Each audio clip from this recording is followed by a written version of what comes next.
This news update is brought to you by...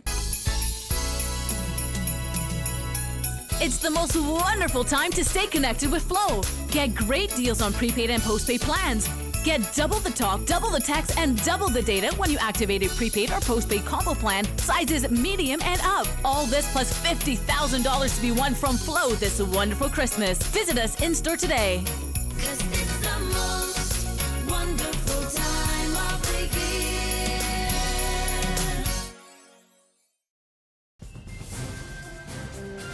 It's Wednesday, December 14, and time for your Barbados Today morning update. Thanks for joining us. I'm Fernella Wedderburn. Wicked, mischievous, and grossly misleading. That's how Minister of International Business Donville Innes has described a report by Oxfam, which lists Barbados as one of the worst corporate tax havens in the world. In a policy paper entitled Tax Battles, the Dangerous Global Race to the Bottom on Corporate Tax, released on Monday, Oxfam ranked Barbados as the 13th worst tax haven. Of 15 jurisdictions listed, Bermuda is listed as the worst offender.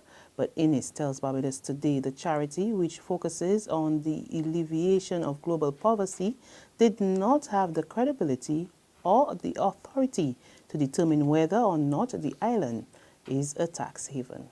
Barbados is not a tax haven. We are a jurisdiction of great repute when it comes to international tax matters. We do charge tax on transactions and businesses in Barbados.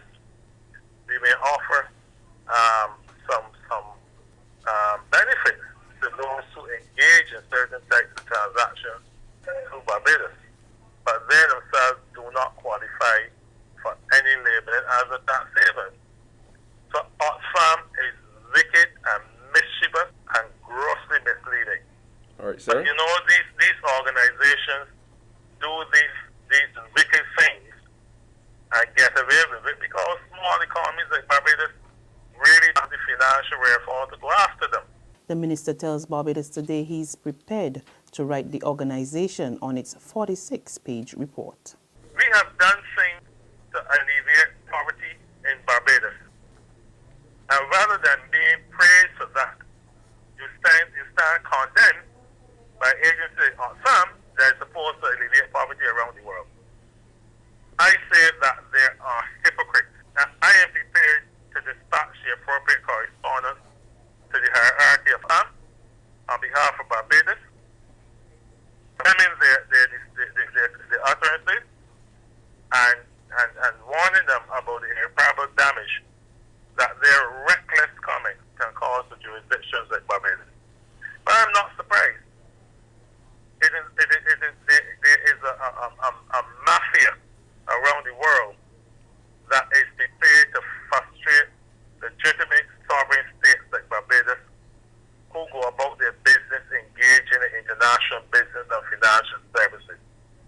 And as there's breath in my body, Minister of Thought, I am going to fight them. Opposition leader Mia Motley takes issue with the absence of top officials from last night's town hall meeting to discuss the sewage problem on the South Coast. Business owners and residents of Wood in Christchurch converged at the crossbar to discuss the issue, which has resulted in loss of business as well as heightened health fares. However, none of the invited members of government or the Barbados Water Authority attended the meeting. Motley described their absence as a sad example of misplaced priority. As much as we may meet here, this comes down to the Ministry of Finance providing the resources to the Ministry of Water Resources, namely to the Barbados Water Authority. The Barbados Water Authority hiring somebody to deal with the diffusers and the pumps and the other broken equipment. The Ministry of Environment and Drainage dealing with the sluice gate. And maybe what needs to be done is that you need to move the responsibility for the sluice gate from the Ministry of Environment and Drainage and put it under the Water Authority so that there is a coordinated action with those who are managing the South Coast Treatment Plant. And until that happens, you will have no relief. So the single thing that you need to ask is, what is the emergency plan? The fate of President of the National Union of Public Workers, Akani McDowell, now rests in the hands of Prime Minister Frondell Stewart. McDowell was unceremoniously removed from a senior acting job in the public service last October. Barbados Today understands that the matter, which has been a major bone of contention between the union and the government, was referred to the Prime Minister last Tuesday at the conclusion of negotiations led by the head of the civil service. It now remains to be seen how the Prime Minister will handle the matter, given that the NUPW currently enjoys the full backing of all of this island's major trade unions in this present fight in which it has been claiming victimization. There's regional and international news after this short break. This Christmas will be the best Belgian Christmas for we. Maisie, it is all because Republic Bank just like Santa Claus. Maisie fix up the kitchen and a new TV we get in. A special time to commemorate. Republic will help you celebrate. Get ready to celebrate 50 years of independence right through to the best Bajan Christmas ever with a Make It Happen loan of up to $50,000 from Republic Bank. Give your home a good old Bajan spooser, buy some new furniture and appliances, or take an after-holiday trip to visit loved ones over and away. You could also be one of our lucky winners to share in fabulous prizes. Just visit any branch to apply. Go to republicbarbados.com or call us at 227-2700. We're also available via Skype and FaceTime. Special conditions apply. In Bajan style, it will be great with Republic Bank. Republic Bank, we're the one for you.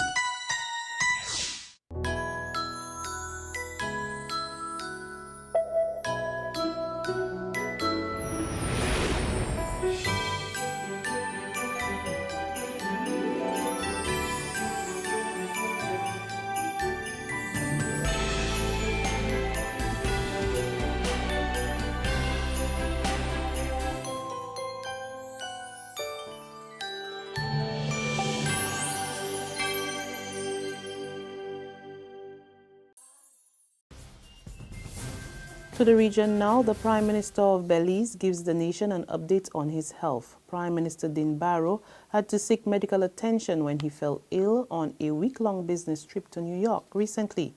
He was hospitalized after experiencing pain in his lower abdomen. A number of tests were conducted which led to the discovery of a lesion on his colon. I'm feeling basically okay. I had to have a CAT scan done and a colonoscopy. I have a lesion on my colon, which the CAT scan identified, and that's why I had to do a colonoscopy thereafter. The tissue samples have been extracted and sent for a biopsy, but the doctor who did the colonoscopy is somebody of vast experience, and he is pretty certain from what he sees that it is not cancer as the CAT scan had suggested it might be. Still have to await the results of the biopsy, but this guy has tremendous experience, and so I am convinced that he is correct. He thinks it's rather a colonic ulcer, which is a human rights crisis. That's how the United Nations Human Rights Office is describing the treatment of migrants in Libya. A joint human rights report by OCHA and the UN mission in Libya cited the breakdown of the justice system in the country as a major cause for human rights violations. Well, the list of violations and abuses faced by migrants in Libya is as long as it is horrific. This is quite simply a human rights crisis affecting tens of thousands of people. These are people who, for a range of reasons, feel compelled to leave their own countries and embark on desperate and precarious journeys. The report lays bare the suffering endured by these migrants who have experienced unimaginable abuse and in some cases fallen victim to the despicable trade in human lives. The report serves to deepen our compassion and strengthen our resolve that the rights of migrants should be fully protected and respected, whatever their status. And that's news and sports for today, but for the very latest, visit our website at www.barbadostoday.bb. Also subscribe to our e-paper, email updates, and like us on Facebook. We're also on Izumi Media in bus terminals or screenplay at supermarkets and gas stations near you, as well as Channel 99 on Flow TV and Mix 96.9 FM.